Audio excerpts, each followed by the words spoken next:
I'm so happy to introduce two lovely ladies, Athanasia and Jamie, who will be talking about turning voices into impact today. So really looking forward to this, ladies. Great. Thank you. Thank you, Harvey. And hi, everyone. If anyone's coming in late, can they there's a full empty table over here. Okay. So let's get started. Today, there's a lot of leaders in the room, and it's great to see so many people interested and passionate about storytelling and turning employee voices into something impactful. This session is all about showing what's possible when you start small, when you move quickly, and when you let your employee voices lead the way. By the end of the session, hopefully you'll walk away with a bit of a playbook and learn a few things from my lovely colleague over here, and really around proving value fast to the organisation, engaging your people and turning those everyday stories into business impacts. So before we start, you might notice a organisation name change up in the top right corner, and this really reflects the direction of storytelling and talent branding that's happening at the moment. Simpler, faster and more effective. So VideoMy is the new organisation name. So let's jump in and explore how things have played out for you, and hopefully some of the lessons that everyone in the room can take back with them. Ready? Yes. Great. So let's start with your challenge. Okay. Sure. So can you set the scene for us and break down, before you started working with VideoMy, what were some of the challenges that you were trying to solve?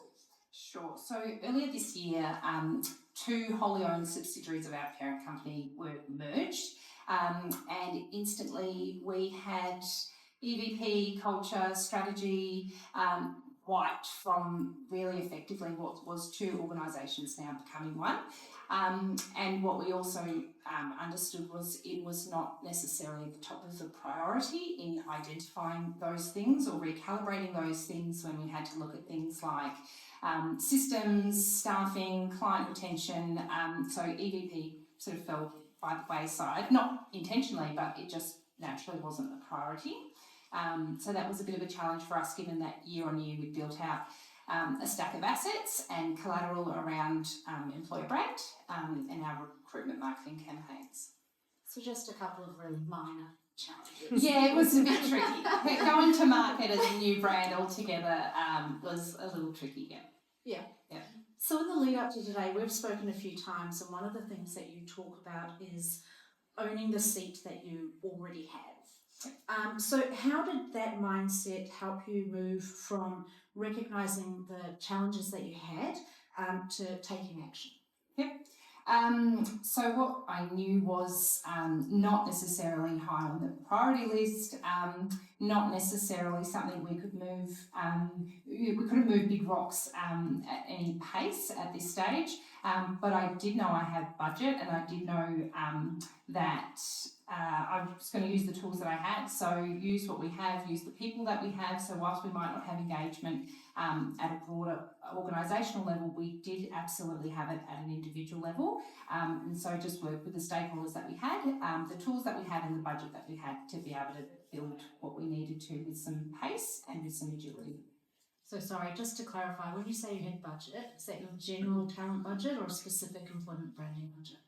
Well, it's my budget and I use it as I want with a little creative license, but yes, it was. So each year I do have a relatively modest budget that I allocate to recruitment marketing, which I steal from agency spend and reappropriate. So anyway, but yes, it hopefully is. there are no agencies in the room. No, it works. Okay. So then you obviously appropriated some money from that broader budget. Yes, thank you. 10K, and you put it into a VideoMy pilot program, and there's some data on the screen here around what you did. So how did you use that 10K to help you shape your mindset and your priorities? Sure. So what I knew is that I needed to move with a level of pace, and I needed it to be fairly low risk and as high impact as I could. So I had done activities like this before. I've used the same amount of money plus some other costs to deliver a couple of videos. An opportunity came to produce now dozens and dozens of videos at a similar price, and I thought, let's get adventurous with it and experiment. Great. And did you face any internal skepticism? And if Yes. so, how did you get around that and get everyone on board? Yeah, sure. So when I said to somebody, I can have 100 videos for you with, a few of our individuals sitting together in a workshop, somebody said, I don't think you're going to do that. I don't think you're going to. So there was a little bit, but all I needed was kind of permission to access our people, and really that was my priority, is get that permission to access our people. And when I have that permission, I sort of said, don't worry about the rest, I'll take care of the rest, but if I can have access to your people and I can take them away from their work for an hour or so, then I'll worry about the volumes. Yeah.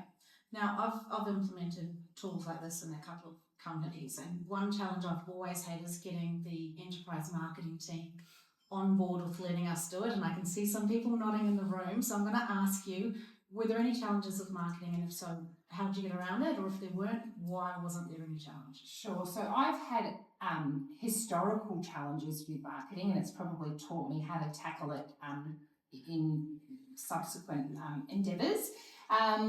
Marketing can be challenging because they're running in theory doing something very similar to what you're doing, but it's with different objectives in mind. And so keeping that in mind, I just make sure that the whole way along that they were part of this process. So right from the beginning went in and said, look, I need some brand pieces of whether it's colour palettes or whether it's your guides or whatever it is, can I have that so that I ensure that I am aligning my work with your work?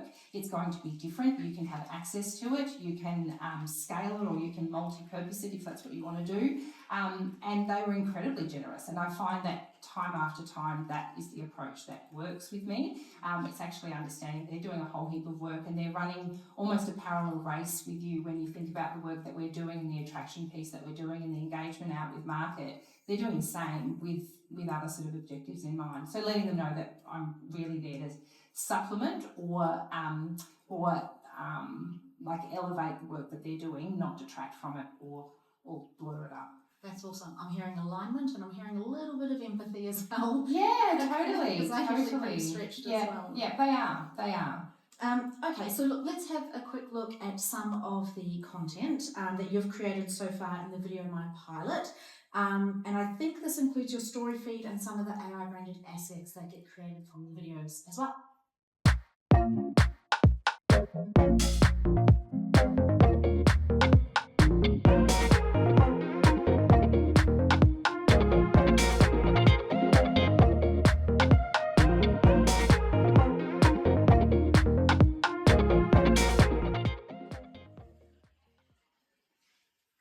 Okay, so a very short video, but there's a lot of stuff in there. And if people missed it, again, that was video content and then AI assets that are generated out of that video content, so you're not manually creating it yourself. So, okay, that's just a snapshot. Walking through your playbook then, how did you make it happen? What was step one of this process for you? Be clear on the objective. So what was it that we wanted to do? I needed to create some version of an EVP and really kind of pull it out of a hat, and that was through engaging our team, and I knew that it wasn't going to come sort of top down. I needed to build it bottom up, and that was absolutely the objective from the beginning. It was then understanding what the challenges were that would potentially stand in our way. So part of it was that we're in an ever-evolving landscape, the permanency and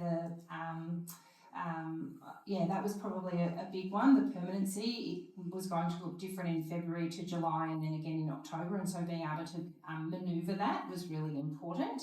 And also trying to engage people on a project for a piece of work that they haven't actually been told about more broadly from our business. So our strategy hasn't been built and our values and our EVP hasn't been built, but I'm coming to them saying, look, we're going to do that from the inside out for a little minute, come and join me on the ride. So that was definitely a really important part. Engaging the right people in the right order was critical. The sequence of engagement is absolutely, I've done it the wrong way before, and it is almost the whole recipe to the success is the right people along the way at the right time, because when you need your advocates or when you need people to kind of roll up their sleeves and do a little bit more for you, they've been with you from the right stage in the process to be able to do that without you even asking. They know when to sort of come in and play their part, which is amazing. And then it was activate the workshop. So the workshop was great. It was almost like I got to the workshop and then my hands kind of came off of it, which was amazing because I'm a pretty lean team myself. And then it was review and repeat the process. So understand what worked and what didn't, how we would rather engage next time. Did it work on the scale that we wanted? Have we asked the right question? Have we extracted the right information the way we would have liked? But given the agility of the platform, it means if any mistakes were made, you actually got to go back in and correct them really, really quickly and easily. That's handy.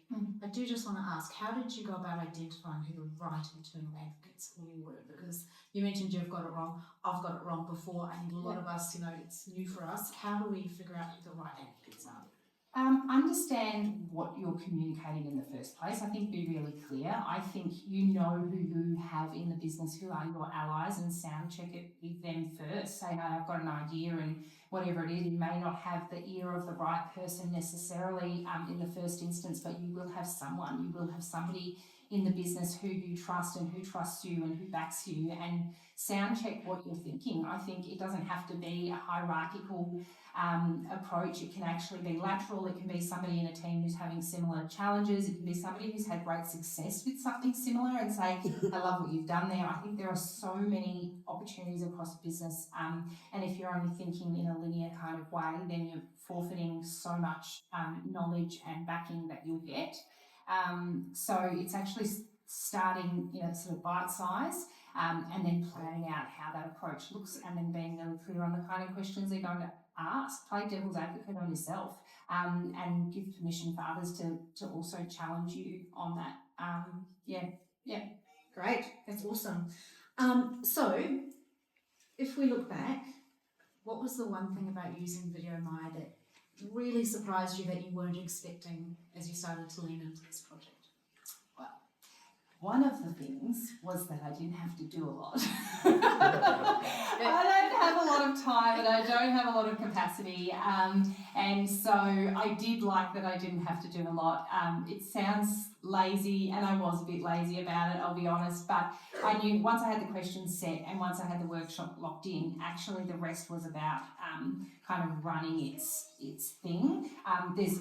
You can put more in, you can really be very hands-off, and for me that was very, very beneficial, because out of this, so far there's 50 odd videos, and I've had the benefit of just kind of front ending it, making sure that I knew what I wanted to do and what I wanted to get out of it, and then letting the work do itself. And the review then comes at the point where I will re-engage. But seeing all of the video and the reel and the story feed that is there, I didn't do any of that. So that was probably one of the highlights. Yeah. I don't think anyone's going to say you're lazy. I think it's about when you've got to prioritise your time, you can choose where you spend your time. So I think well done on identifying that you could step back from that. Yep.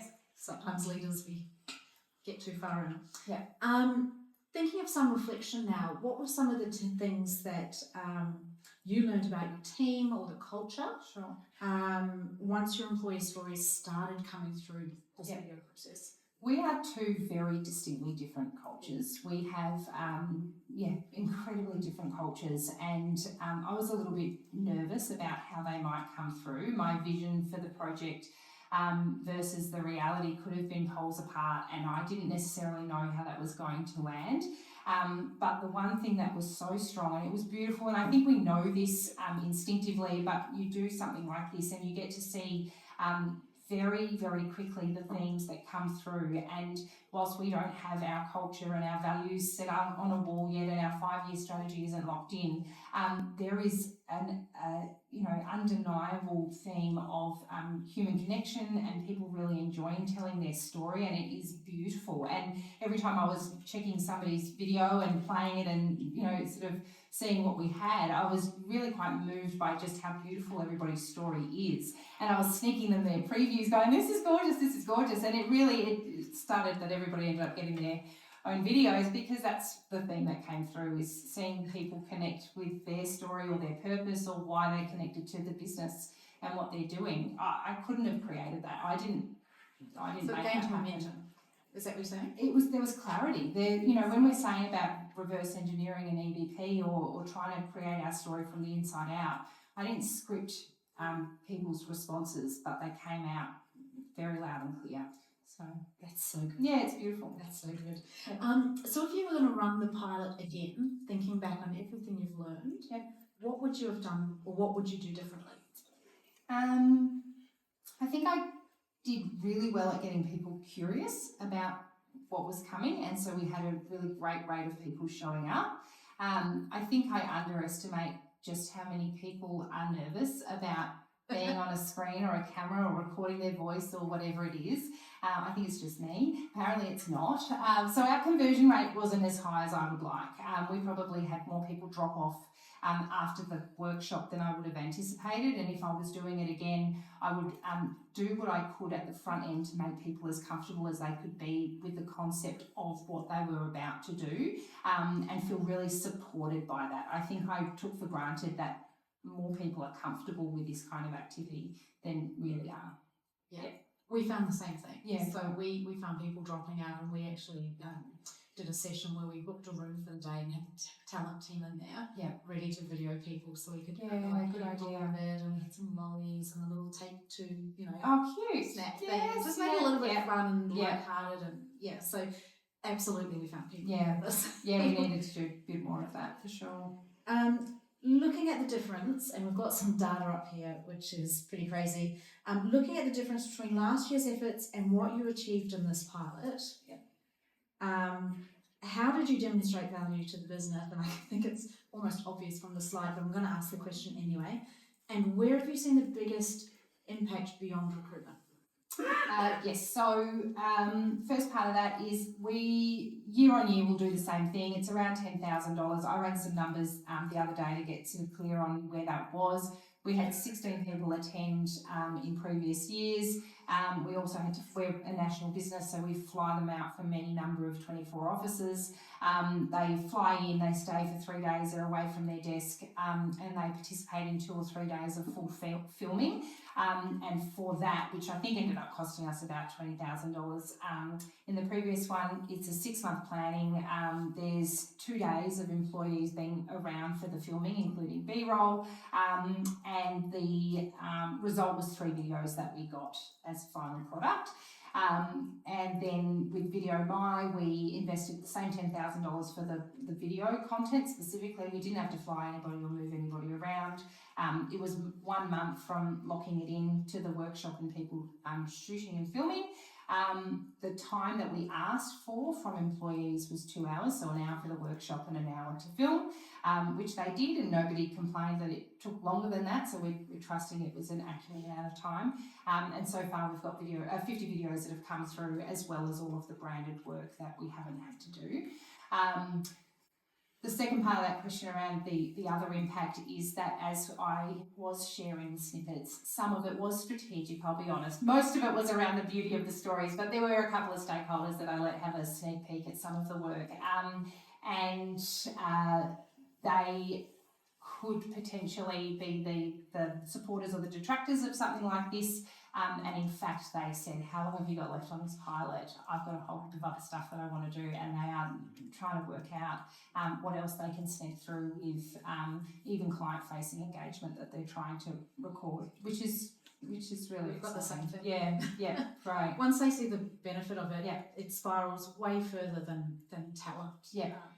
it's incredible the impact it can actually Yes. have on the business. Yeah. For me, the 24 hours of employee time down to 2 hours of employee time, I think that's phenomenal. Yeah. That's a really good business case. Yeah. Right there. Yeah, it was great. So for anyone here who feels like they don't have the influence or the support to start something like this, what have you learned about building momentum and visibility as a talent leader along the way? Use what you have. Use what you have. You'll always want more or wish you had more or can see somebody else who has more. We are lean. We're incredibly lean. We're not the biggest company. We're not the most well-known. We're not in any record-breaking space, but use what you have. There are going to be pros and cons to all of the things, and you just need to understand what your value proposition is as an organisation, as an individual, as a team, whatever it is, and then harness that and then accelerate that. I think if you're always wishing for something else or looking at somebody else who's doing it differently, you'll always find that, but you're also not getting the full image. You've actually got the full lens on your business and what you have access to, and so you've got more power in that than wishing you had something else. Fabulous. Well, we do have a couple of roving mics around the room, so if you've got some questions, put your hands up. There you go. Yeah, really interesting discussion. Thanks, Athanasia, for sharing your Thanks, insights. very close. It's very good. Thank you for trying.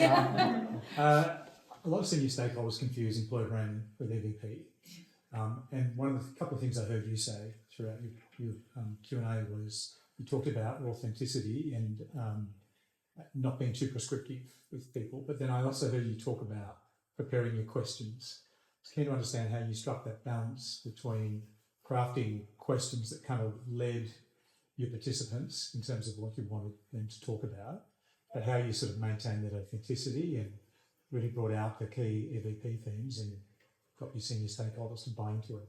Sure. I think when you are making it about the person who's answering the question rather than loading the question full of things, you'll probably extract that authenticity a lot more. That's kind of my approach, is really making it about the person answering the question, leaving it as open as it can be, guiding. There might be some themes or there might be some topic or some sort of headline way of structuring those questions, but it was also having enough questions. So, and the way that I would love to do it is actually let people pick the questions that they feel the most comfortable to answer.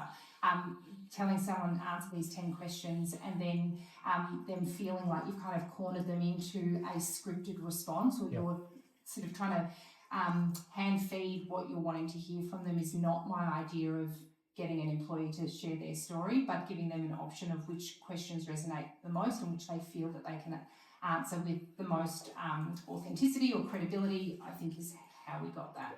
Great. Thanks.